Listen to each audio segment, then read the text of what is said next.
अस्सलाम वालेकुम जी, कैसे हैं आप लोग। तो जी आज मैं आप लोग के साथ बहुत ही मज़ेदार सी रेसिपी लेकर आई हूँ, बल्कि दो रेसिपीज़ मैं आपको बताऊँगी। ये है जी बलूचिस्तान की फ़ेमस डिश जिसको लांधी का गोश्त कहा जाता है। इस गोश्त को जो है धूप में सुखाया जाता है 40 दिनों तक और 6 महीने तक आप इसको स्टोर कर सकते हैं।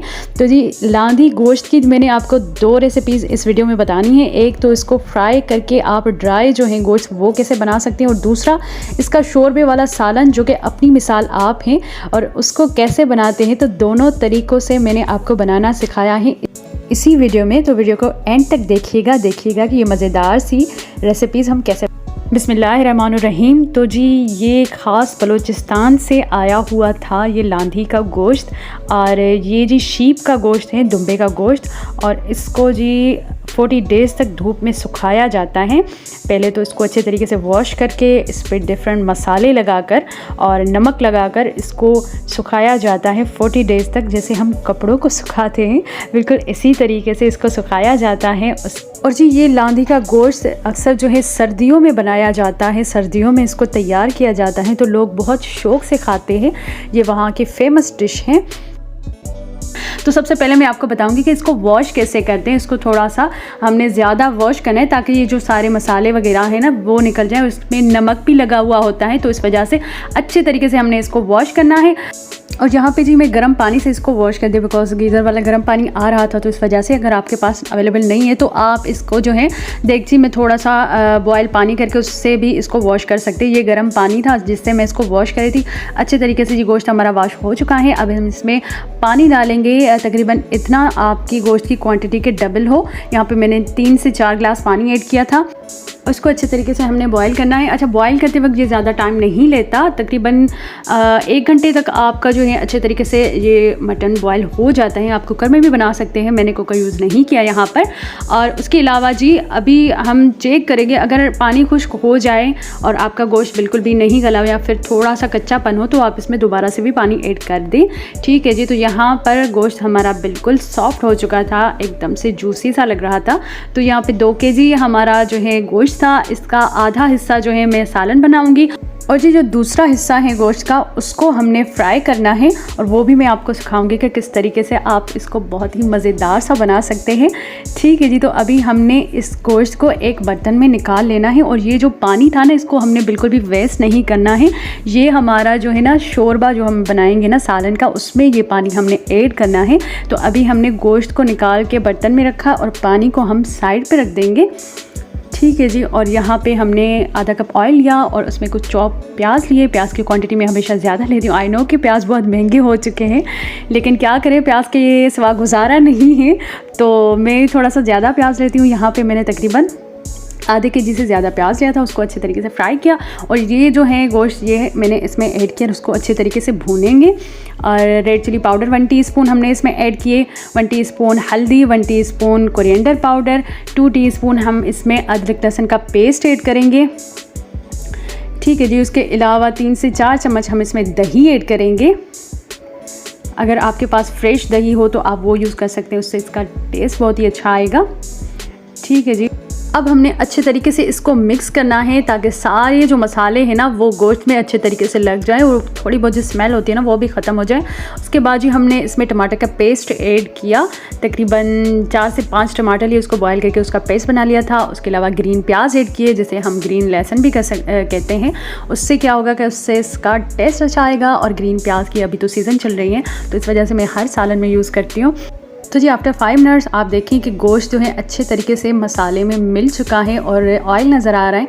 अब हम इसमें ऐड करेंगे बॉयल पोटैटो और उसके अलावा बॉयल पीस, जो कि आप अपनी गोश्त की क्वांटिटी के हिसाब से ले सकते हैं। बॉयल किए हुए मैंने इस वजह से लिए हैं क्योंकि हमारा गोश्त पहले से ही बॉयल था और पहले से ही बहुत ही सॉफ्ट हो चुका था। अगर आलू और मटर को हम इस गोश्त के साथ पकाते तो गोश्त बिल्कुल ही गल जाता, तो इस वजह से मैंने बॉयल करके इसमें ऐड किया है। इससे क्या होगा कि आपका सालन भी जल्दी बन जाएगा और उसके अलावा टेस्ट भी अच्छा आएगा। ठीक है जी। तो आलू और मटर को हमने इसमें मिक्स किया। आलू ऑप्शनल है, आप चाहे तो ऐड करें चाहे तो ऐड ना करें। और अब जी हम इसकी ग्रेवी बनाने के लिए वही पानी यूज़ करेंगे जिसमें हमने गोश्त को जो है बॉईल किया था, और 10 से 15 मिनट के लिए हम इसे पकाएंगे। और हमारा सालन बिल्कुल रेडी हो चुका है। ग्रीन कोरिएंडर, उसके अलावा जो है हम इसमें एक स्पेशल सा मसाला ऐड करेंगे जिसकी रेसिपी मैं इंशाल्लाह आप लोग के साथ शेयर करूँगी। ये बहुत ही ज़बरदस्त सा मसाला है। तो जी सालन हमारा रेडी है। चलते हैं नेक्स्ट रेसिपी की तरफ। यहाँ पे जी हमने तकरीबन 1 पाव दही ली है और उसमें हम जो है ये ग्रीन प्याज, जिसे आप ग्रीन लहसुन भी कह सकते हैं, वो ऐड की। थोड़ा सा जो है रेड चिली पाउडर ऐड किया और उसके अलावा यहाँ पे 2 टीस्पून मैंने इसमें तिक्का मसाला ऐड किया है। 1 टीस्पून हम इसमें अदरक लहसुन का पेस्ट ऐड करेंगे। 1 टीस्पून कोरिएंडर पाउडर और सॉल्ट अकॉर्डिंग टू टेस्ट। अब इस पेस्ट को हमने अच्छे तरीके से मिक्स करना है।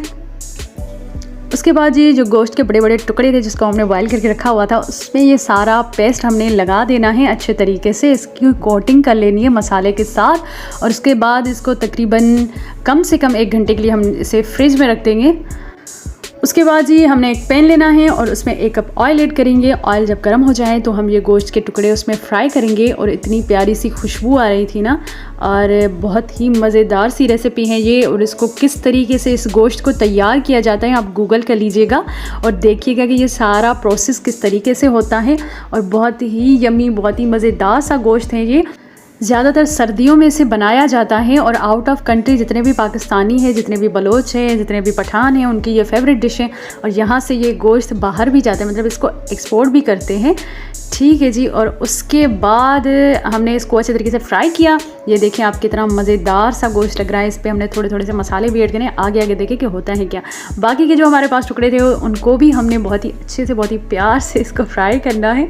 और ये देखें दिखने में इतना ज़बरदस्त, तो खाने में कितना मज़े का होगा। और उसके अलावा हमने इसके साथ एक ज़बरदस्ती सॉस भी बनाई थी, वो भी मैं आगे चल के आपको दिखाती हूँ। तो यहाँ पे जी हमने सालन को भी एक बाउल में सर्व किया और इसके अलावा ये है वो गोश्त जिसको हमने बहुत ही डिफरेंट तरीके से बनाए और ये है वो सॉस। इसकी रेसिपी मैं आप लोगों के साथ शेयर कर चुकी हूँ।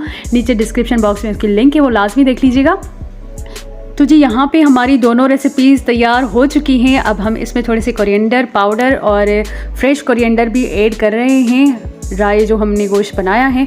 और आखिर में जो है ना फाइनल टच अभी इसको देना है, वो आप जब मेहमानों को सर्व कर रहे हो ना उस वक्त ये फाइनल टच दीजिएगा, बहुत ही मज़ेदार सा लगेगा। तो यहाँ पे हमने एक कोयला लिया और इसको रोटी के टुकड़े पे रखा और उस पर थोड़ा सा ऑयल ऐड किया और अभी इसको हम ढक दे देंगे। इतनी प्यारी सी खुशबू आ रही थी ना, ऐसा लग रहा था जैसे हमने इसको कोयलों पर बनाया है। बिल्कुल जो है ना एक स्मोकी फ्लेवर आ गया था। ये देखिए कितना सॉफ्ट लग रहा है, ये देखिए गोश्त आप, और टेस्ट इतना अच्छा, फ्लेवर इतना अच्छा, और उसके साथ ये मज़ेदार सी चटनी। इसकी रेसिपी मैं आप लोगों के साथ शेयर कर चुकी हूँ। तो जी अब हम अपनी दूसरी जो डिश है ना वो ट्राई करते हैं कि वो कैसी बनी है। और ये है जी शोरबे वाला सालन, जो कि मैंने आपको बताया था कि ये बलूचिस्तान की फेमस जो है डिश है। और इसका जो शोरबा होता है ना वो बहुत ही टेस्टी होता है, बिकॉज़ गोश्त बहुत ज़्यादा गल जाता है। और शोरबे में गोश्त का जो है ना हल्के हल्के छोटे छोटे से टुकड़े होते हैं और गोश्त भी देखिए कि कितने अच्छे तरीके से गला हुआ है। बहुत ही मज़ा आता है। जिन लोगों को गोश्त ज़्यादा पसंद होता है ना तो वो ये गोश्त भी ट्राई करें, उसके अलावा ये मेरी रेसिपीज़ भी ट्राई करें। तो ये वीडियो अच्छी लगी तो वीडियो को लाइक कीजिएगा, चैनल को सब्सक्राइब नहीं किया तो सब्सक्राइब कीजिएगा। मिलते हैं नेक्स्ट रेसिपी के साथ। अपनी दुआओं में याद रखिएगा। अल्लाह हाफिज़।